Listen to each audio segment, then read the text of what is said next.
Hello friends and welcome back to commerce परीक्षा।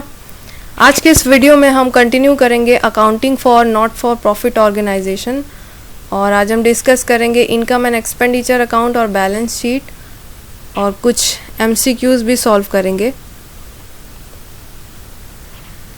तो income and expenditure account क्या होता है? एनपीओ में जैसा कि business organization profit and loss account बनाता है ना, साल के एंड में कितना प्रॉफिट हुआ कितना लॉस हुआ ये कंप्यूट करने के लिए, उसी तरह आपका एनपीओ जो है वो इनकम एंड एक्सपेंडिचर अकाउंट बनाता है। ठीक है, तो पी एंड एल अकाउंट की तरह ये भी क्या होता है, एक नॉमिनल अकाउंट होता है। नॉमिनल अकाउंट का मतलब है कि इस अकाउंट के डेबिट साइड में आप सारे एक्सपेंसेस या लॉसेस रिकॉर्ड करते हो। ठीक है, और क्रेडिट साइड में आप सारी इनकम्स को रिकॉर्ड करते हो, इनकम्स या फिर गेन्स को। ठीक है, अच्छा, आपका जो एक्सपेंडिचर साइड होगा यानी डेबिट साइड होगा उसमें सिर्फ रेवेन्यू एक्सपेंडिचर को शो करते हो। इनकम एंड एक्सपेंडिचर अकाउंट में इनकम हो या एक्सपेंडिचर रेवेन्यू नेचर की होनी चाहिए। ठीक है, रेवेन्यू नेचर का मतलब कि जो रिकरिंग नेचर का हो, है ना, जो डे टू डे ऑपरेशन से रिलेटेड हो। जैसे रेवेन्यू एक्सपेंडिचर जैसे आपका सैलरीज हो गई, वेजेस हो गई, प्रिंटिंग स्टेशनरी हो गई, ठीक है, इंश्योरेंस एक्सपेंसेस हो गया, डेप्रिसिएशन हो गया, है ना, हर साल आप इसको लगाते हो, है ना। ऐसा नहीं है कि एक बार हो गया तो कुछ साल की छुट्टी हो गई। ठीक है, आपकी रेगुलरली एक्सपेंसेस ये होते रहेंगे। उसी तरह इनकम, आपकी एनपीओ की इनकम हो गई, सब्सक्रिप्शन आपका और डोनेशन हो गया, ये सारी आपके रेवेन्यू इनकम हो जाते हैं। दूसरी चीज़ जो इस पे ध्यान रखने वाली है वो ये है कि एक्सपेंडिचर हो या इनकम आपका करंट ईयर से रिलेटेड होना चाहिए। अगर पिछले साल का है, इस साल रिसीव हुआ या फिर इस साल आपने पे किया तो उसको आप रिकॉर्ड नहीं करोगे, या फिर अगले साल का है, एडवांस में आपने पे कर दिया या फिर एडवांस में आपने रिसीव कर दिया तो उसको भी आप रिकॉर्ड नहीं करोगे। ठीक है, तो रेवेन्यू नेचर का होना चाहिए और करंट ईयर का होना चाहिए। एक बात और इम्पॉर्टेंट है इसमें, जो टोटल ऑफ इनकम है वो अगर ग्रेटर होता है, ज़्यादा होता है टोटल ऑफ एक्सपेंडिचर साइड से, तो हम बोलते हैं क्या, जो एक्सेस है वो क्या होगा, वो होगा आपका सरप्लस। ठीक है, ये एक तरीके का एक प्रॉफिट ही कह लो इसको। ठीक है, ये फ़ायदा है। और इन केस आपका total of expenditure side greater है टोटल ऑफ इनकम साइड से, तो आप क्या बोलोगे कि आपको क्या हुआ, जो आपका एक्सेस है वो होगा आपका डेफिसिट। ठीक है, ये घाटा है या लॉस कह लो इसको।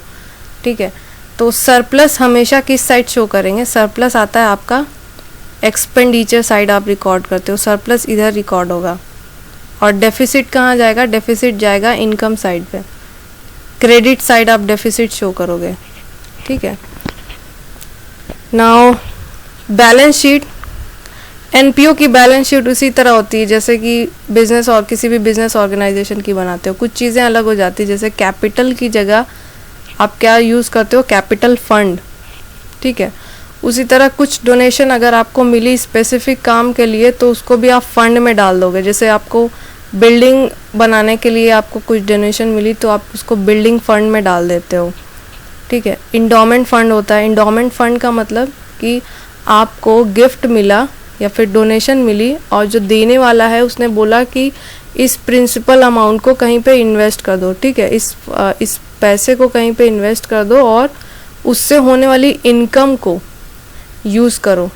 ठीक है, यानी उस फंड का डायरेक्ट यूज़ करके ना करके हम क्या करते हैं, उसको इन्वेस्ट कर देते हैं और फिर उससे होने वाली अर्निंग से हम अपने खर्चे निकालते हैं, तो वो होता है हमारा इंडोमेंट फंड। ये भी लायबिलिटी होता है एनपीओ का। फिर आपकी आती है करंट लायबिलिटीज़। करंट लायबिलिटीज़ का मतलब वो सारी लायबिलिटीज़ जो कि आपको एक साल के अंदर अंदर पे ऑफ कर देनी है।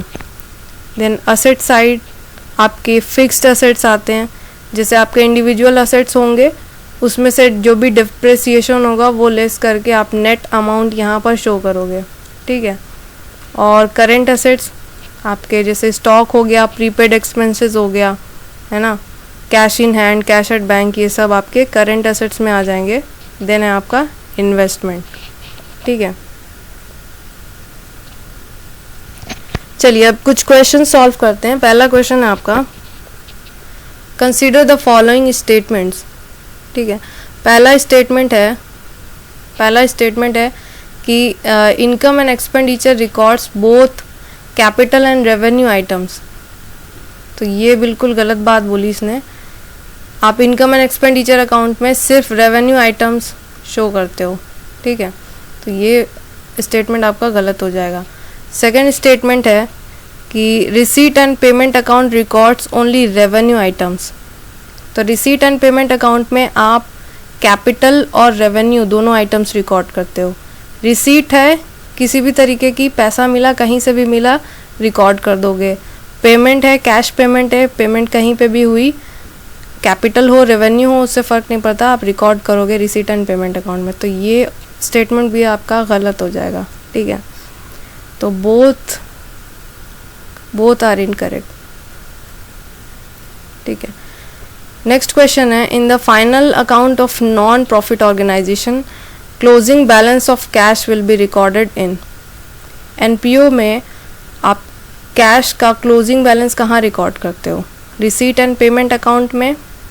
सिर्फ रिसीट एंड पेमेंट अकाउंट में तो नहीं रिकॉर्ड करते हो, आप कहाँ रिकॉर्ड करते हो? रिसीट एंड पेमेंट अकाउंट में और बैलेंस शीट में, ठीक है। क्लोजिंग बैलेंस आपका जो भी होगा वो रिसीट एंड पेमेंट अकाउंट में लास्ट में शो करोगे और ये बैलेंस आपका बैलेंस शीट में भी जाएगा असेट साइड में, ठीक है। तो ऑप्शन डी आपका करेक्ट हो जाएगा। नेक्स्ट क्वेश्चन है, which of the following will be recorded in credit side of receipts and payments account. तो जो रिसीट्स एंड पेमेंट्स अकाउंट होता है ना,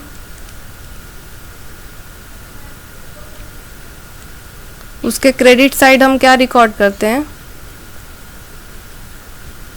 क्रेडिट साइड आपकी पेमेंट रिकॉर्ड होती है और डेबिट साइड आपकी रिसीट्स होती है, ठीक है।